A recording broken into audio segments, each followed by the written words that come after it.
ሰላም የአሜን ፊልም ሪካፕ ቤተሰቦች ዛሬ ስዊት ኮምፓት የተሰኘውን የቻይና የወጣቶች የፍቅር ፊልም ታሪክ ይዘንላችሁ ቀርበናል። እስከ መጨረሻው ተከታተሉን። በመክፈቻው ትዕይንት ላይ በግዛት ውስጥ ምርጥ ሴት የማርሻል አርት ተዋጊ ከሆነችው ፋንጊው ጋር እንተዋወቃለን። ይፋዊ ውድድር ላይ መሳተፍ የጀመረችው በቅርቡ ቢሆንም እስካሁን ማንም አሸንፏት አያውቅም። ይህ የቅርብ ጊዜ ትልቅ ድሏ በሚዲያ ላይ ከፍተኛ መነጋገር ያደረጋት ሲሆን ይበልጥ ተወዳጅ እንድትሆን አድርጓታል። ከታሪኩ ወደ ኋላ መለስ ብሎ የሚያሳየን ትዕይንት ላይ ፋንጊው ባለ ሀብት ለሆነ አያቷ ተዋጊ መሆን እንደምትፈልግ ስትነግረው ይታያል። እሷ ግን ስታድግ የቤተሰቡን ቢዝነስ እንድታግዝ ይጠበቅባት ስለነበረ አያቷ በውስጥ ውሳኔ በጣም አዝኖ ነበር። በመቀጠል በማካኦ ውስጥ ከሚገኘው ሚንጊቲያን የተባለ ወጣት ጋር እንተዋወቃለን። በአሁኑ ወቅት በመካከለኛ ደረጃ ትምህርት ቤት የሚማሩ ሁለት ታናናሽ ወንድምና እህት አሉት። እናታቸው ጥላቸው ስለጠፋችና አባታቸውም ስለሞተ ሕፃናቱን የመንከባከብ ኃላፊነት ሙሉ በሙሉ የሚንጊቲያን ነበር። ወንድሙ በቲቪ ላይ የማርሻል አርት ውድድሮችን መመልከት በጣም የሚወድ ሲሆን የምርጫው ተዋጊ ደግሞ ንግስቲቱ ብሎ የሚጠራት ፋንጊው ናት። ለታናናሾቹ ማስተዳደሪያ የሚሆን ገንዘብ ለማግኘት ሲል ሚንጊቲያን ከኮሌጅ ትምህርት አቋርጦ በአካባቢው ሬስቶራንት ውስጥ በዴሊቨሪ ሰራተኝነት መስራት ጀመረ።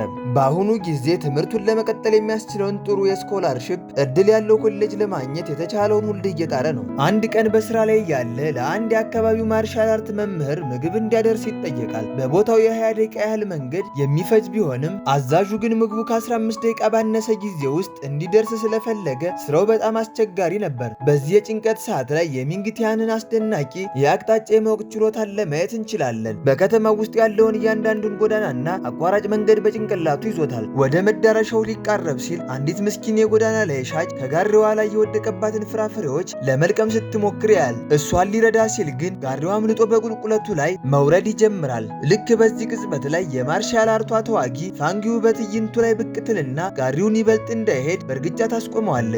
ነገር ግን ጋሪው ተሰባብሮ ፍራፍሬዎቹ በሙሉ ስለጠፉ ያደረገችው ነገር ከጥቅሙ ጉዳቱ ይበልጥ ነበር። ለሻጩ ይቅርታ እንድትጠይቅ ስትጠየቅ ፋንጊው ለደረሰው ጉዳት የሚሆን ብዙ ገንዘብ እጇ ላይ አስጨብጣት ታልፋለች። ሚንጊቲያንም በዚች ባለጌ ላይ አጉረምርሞ ምግቡን ለማድረስ መንገዱን ቀጠለ። ከዚያም በኋላ ፋንጊው ወደ ቀድሞ የማርሻል አርት መምህሯ በመሄድ እርዳታ ትጠይቀዋለች። ቤተሰቦቿ ከማርሻል አርት ወጥታ የቤተሰቡን ቢዝነስ እንድትቀላቀል እያስገድዷት በመሆኑ ግራ ገብቷታል። መምህሩ ውሳኔውን እንዲወስንላት ትፈልጋለች። መምህሩ ግን ውሳኔው የእሷና የእሷ ብቻ በመሆኑ ውሳኔውን ለመስጠት ፈቃደኛ አይሆንም። ልክ በዚህ ጊዜ ሚንጊቲያን ምግቡን ይዞ ይደርሳል። ምግቡን ያዘዘው ደንበኛ ያው የማርሻል አርቱ መምህር እንደሆነ ይገለጣል። እሱና ፋንጊው እርስ በርስ ቢተያዩ ምንም ቃል ሳያወጡ ወደ መንገዳቸው ይሄዳሉ። ወደ ሬስቶራንቱ እየተመለሰ ሳለ ሚንጊቲያን የ70% ስኮላርሺፕ የሚያቀርብለት የኮሌጅ ግብዣ ኢሜል ይደርሰዋል። ነገር ግን ኮሌጁ የሚገኘው በሌላ ግዛት ውስጥ ነው። ለትምህርቱ ሲል መሄድ እንዳለበት ወይም ታናናሾቹ በማካኦ ካላቸው ህይወት ጋር ስለለመዱ እዚያው መቅረት እንዳለበት ግራ ይገባዋል። ይህንን አሻሚ ጥያቄ ለመፍታት ወደ አንድ የጥበብ ምንጭ በመሄድ የዩኒቨርስን ፍንጭ ይጠይቃል። በዚሁ ሰዓት ፋንጊውም በምንጩ ማደው ቆማ ያንኑ ታደርግ ነበር። ለጥቂት ጊዜ ካሰቡ በኋላ ሁለቱም አንድ ውሳኔ ላይ ይደርሳሉ። ፋንጊው የማርሻል አርት ስራዋን ለመቀጠል ስትወስን፣ ሚንጊቲያን ደግሞ ወደ ሌላኛው ግዛት ለመሄድ ያቅዳል። የሚንጊቲያን አለቃ ለመኖሪያ ሽግግሩ የሚያግዘውና በሚሄድበት ቦታ በኬኤፍሲ ውስጥ የዴሊቨሪ ስራ የሚያመቻችለት ደግ ሰው ነበር። ሌላው ቀርቶ የሚያስፈልገው ነገር ካለ ገንዘብና የተለያዩ ነገሮችን ሊረዳው ቃል ይገባለታል። በሚቀጥለው ትዕይንት ላይ ሚንጊቲያን እና ታናናሾቹ ወደ አዲሱ ቤታቸው ሲገቡ እናያለን።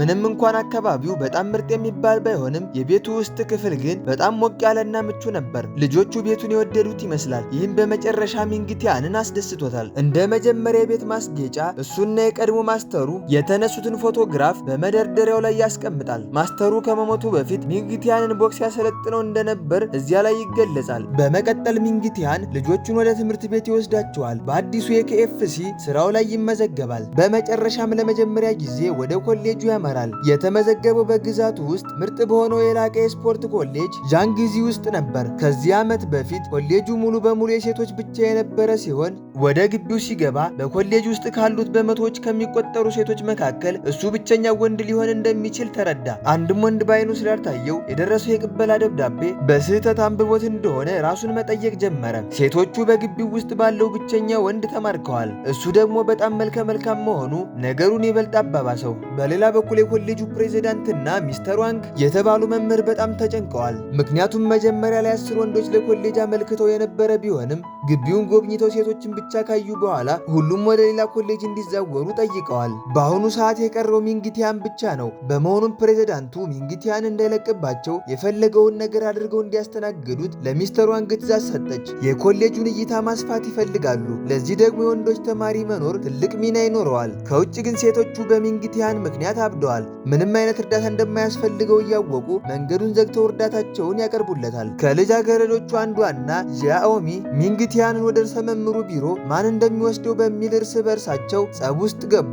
በመካከላቸው ያለው ግጭት የቆመው ሚንግቲያን ወደ ሌላ አቅጣጫ እንዲያዩ አታሏቸው እግሬ አውጪ ብሎ ከሮጠ በኋላ ነበር። በሚሮጥበት ጊዜ ሳይታሰብ ከፋንግዩ ጋር ተጋጨ።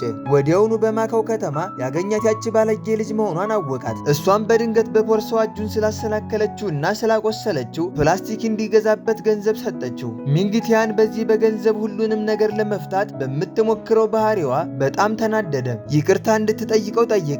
ለፋንግዩ ግን ከይቅርታ ይልቅ ገንዘብ የላቀ ዋጋ አለው። ከመለየታቸው በፊት ሚንግቲያን ስነ ስርዓት የሌላት እንግዳ ፍጡር ብሎ ይሰድባታል። ይህም በፋንግዩ ውስጥ የልጅነት የአእምሮ ጠባሳን ቀሰቀሰባት። ከታሪኩ ወደ ኋላ መለስ ብሎ የሚያሳየን ትዕይንት ላይ ፋንግዩ በዚያ ቀን የፍራፍሬ ጋሬውን በእርግጫ የመታችው ከፊት ለፊት መንገድ የምታቋርጠዋን አንዲት ትንሽ ልጅ ለመርዳት እንደነበር ይታወሳል። ፍላጎቷ ንጹሕ የነበረ ቢሆንም በጎዳና ሻጯ ላይ ግን ኪሳራ አስከትሎ ነበር። በክፍል ውስጥ ሚንግቲያን በበርካታ ልጃገረዶች መሃል ተቀምጧል። ሁኔታውን በግልጽ ምቾት እንዳልሰጠው ያስታውቃል። እሱ የሰዎችን ትኩረት ባይፈልገውም ልጆቹ ግን ያለማቋረጥ ከማየት ሊቆጠቡ አልቻሉም። ይህ በእንዲህ እንዳለ ዣኦሚና ፋንግዩ በኮሌጅ የቦክስ ክለብ ውስጥ አብረው ልምምድ እያደረጉ ነው። ሁለቱ በቦክስ ላይ የጋራ ፍላጎት ያላቸው የቅርብ ጓደኛሞች መሆናቸው እዚህ ላይ ይገለጣል። ዣኦሚ የጓደኛዋን የፋንግዩን ፊት ስታይ አንድ ነገር እንደረበሻት አስተዋለች። ስትጠይቃትም ፋንግዩ የአዲሱ ልጅ የሰጣት ከባድ አስተያየት በባህሪዋ ላይ እንደገና እንድታስብ እንዳደረጋት ትገልጻለች። በሚቀጥለው ትዕይንት ላይ ፋንግዩ በቤቷ ሆና አሁንም ስለ ሚንግቲያን ታስባለች። ወደኋላ ተመልሰን ስናይ እሷ ትንሽ ልጅ እያለች ወላጆቿ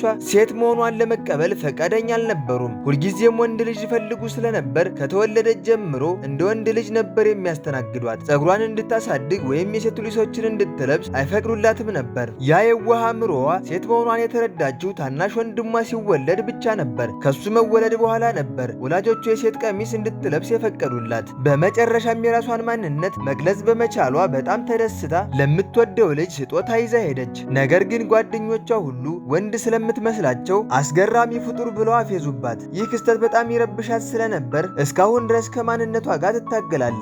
በሌላ በኩል በሚንግቲያን ቤት ወንድሙ በተኛበት ነግቶ እጆቹን ወደ አየር እየወረወረ ቦክስ ይለማመዳል። ሚንግቲያን በልጁ ጨዋታ እየሳቀ ሳለ ቅድም የተጣላት ልጅ የወንድሙ ምርጥ አርአያ መሆኗን አስታወሰ።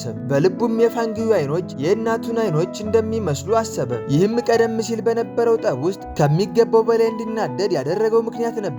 በማግስቱ በኮሌጅ ውስጥ ሚንግቲያን በልጃገረዶቹ ከፍተኛ ሁካታ ስላለበት በትምህርቱ ላይ ማተኮር ፈጽሞ አልቻለም። በሌላ በኩል ፕሬዝዳንቷና ሚስተር ዋንግ እዚያ ለመቆየት በመስማማቱ በጣም ተደስተዋል። ነገር ግን ሚንግቲያን ያነሰ የስኮላርሺፕ ዕድል ቢሰጡትም እንኳ ወደ ሌላ ኮሌጅ ለመዛወር እያቀደ ነው። የዚህ ኮሌጅ ልዩ መለያ ባህሪው የተለያዩ የተማሪዎች ክለብ መኖራቸው ነው። ተማሪዎቹ ከትምህርታቸው ይልቅ በእነዚህ ክለቦች ውስጥ ብዙ ጊዜ ያሳልፋሉ። በክለቦች ውስጥ ያላቸው ተሰጥኦ እና ክህሎት ጎልቶ በዓለም አቀፍ ደረጃ እንዲታይ ይደረጋል። አንዳንዶቹ ልጃገረዶች ቦክስ፣ አንዳንዶቹ ቴኳንዶ፣ ሌሎቹ ደግሞ ጂምናስቲክና የተለያዩ ስፖርቶችን ይወስዳሉ። ዣኦሚና ፋንግዩ በቦክስ ክለብ ውስጥ እያሉ አዳዲስ ተማሪዎች የሚወዱትን ክለብ መርጠው እንዲቀላቀሉ ግቢውን እንዲጎበኙ ይበረታታሉ።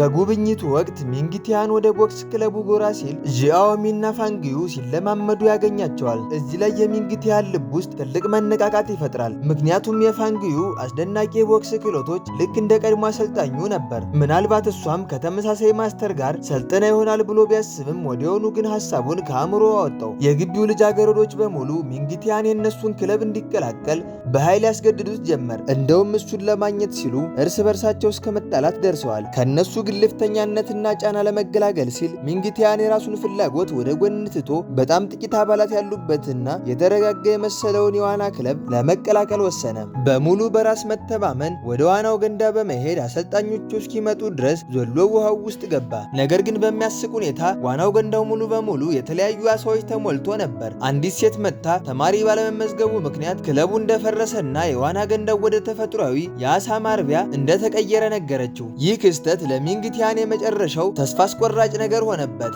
በመሆኑም ይበልጥ ከፍተኛ የትምህርት ክፍያ መክፈል ቢኖርበትም እንኳ ወደ ሌላ ኮሌጅ ለመዛወር በቁርጠኝነት አቀደ። ይህንን ቅሬታውን ይዞ ወደ መምህሩ ሚስተር ዋንግ ቢሮ ቢሄድም መምህሩ ግን እንዳይሄድ እያለቀሰ ለመነው። ሌላው ቀርቶ ሚንግቲያን እዚያ እንዲቆይ ለማባበል ሲል በኮሪደሩ መጨረሻ ላይ እየተገነባ ባለው የወንዶች መታጠቢያ ቤት በር ላይ የሱን ጥላ ምስል ሊያደርግ ፎቶ አነሳው። ነገር ግን ይህ የተጋነነ ክብር እንኳ ሚንግቲያንን ሊያስቆመው አልቻለም። በተደጋጋሚ መዛወሪያ ሂደቱን እንዲነግረው ሲጠይቅ ሚስተር ዋንግ ሂደቱ በጣም ቀላል እንደሆነና ፎርም ሞልቶ በኮሌጁ የሰነድ ማስገቢያ ሳጥን ውስጥ መክተት ብቻ እንደሆነ ገለጸለት። ሚንግቲያን እንደተባለው አደረገ። ነገር ግን ፎርሙን ሊያስገባ ሲል አንድ ትንሽ ችግር ገጠመው። የኮሌጁ የመጀመሪያ ተመራቂዎች ነን የሚሉ የሰለጠኑ ሴቶች ቡድን መንገዱን ዘጉበት። እነዚህ ሴቶች ሚንግቲያን ወደ ሰነድ ማስገቢያ ሳጥኑ እንደደርስ በፕሬዝዳንቷ በሚስጥር የተመደቡ ነበሩ። የሰለጠኑ ሴቶች በቀላሉ አሸንፈው መልሰው ወደ ሚስተር ዋንግ ቢሮ ሰደዱት። መምህሩ አሁንም ሚንግቲያን እንዲዛወር እንደማይፈቅድለት ነገረው። ነገር ግን ይበልጥ ማራኪ የሆነ አዲስ ስምምነት አቀረበለት። የተማሪ ብድሩን የመክፈያ ጊዜ ያለምንም ወለድ ወደ 30 ዓመት እንደሚያራዝምለት ቃል ገባለት። ይህ ማለት ይህንን እድል ከተጠቀመ ሙሉ በሙሉ በነፃ እንደመማር ያህል ነው። አሁን ካለበት የገንዘብ ችግር አንጻር እንዲህ ያለውን ትልቅ እድል ማጣት አልፈለገም። አሁንም ቢሆን በመቶዎች በሚቆጠሩ ሴቶች መካከል ብቸኛ ወንድ መሆኑ የሚፈጥርበትን ጫና ከባድ ቢሆንበትም ታግሶ ነገሩን ቆይቶ ለማሰብ ወሰነም። በመቀጠል ሚንግቲያን ልብሱን ለመቀየር ወደ መታጠቢያ ቤት አመራ። ነገር ግን በስህተት የሴቶች መታጠቢያ ቤት ውስጥ ነበር የገባው። ከዚያም ልብሷን የወለቀችው ፋንግዩ ጋር ተጋጨ። እሷም በእርግጫ መሬት ላይ ጣለችው። ሁለቱ እርስ በርስ እየተጨቃጨቁ ሳለ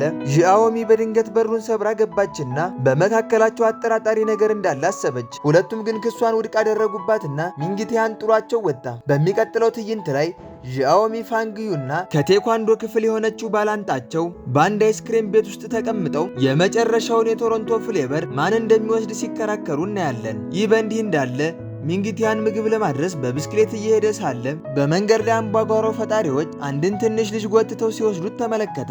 ልጁ እንዲያመልጥ ከረዳው በኋላ እሱ ራሱ በነዛ ጨካኝ ልጆች እጅ ወደቀ። ወደ አንድ ሜዳ ወስደው ሊደበድቡትና ሊያስፈራሩት ሲሉ እነዚህ የኮሌጅ ልጃገረዶች ደረሱለት። መጀመሪያ ላይ ነገሩን በንግግር ለመፍታት ቢሞክሩም ወሮ በላዎቹ እጃቸውን መዘርጋት ሲጀምሩ ወደ ከባድ ድብድብ ተቀየረ።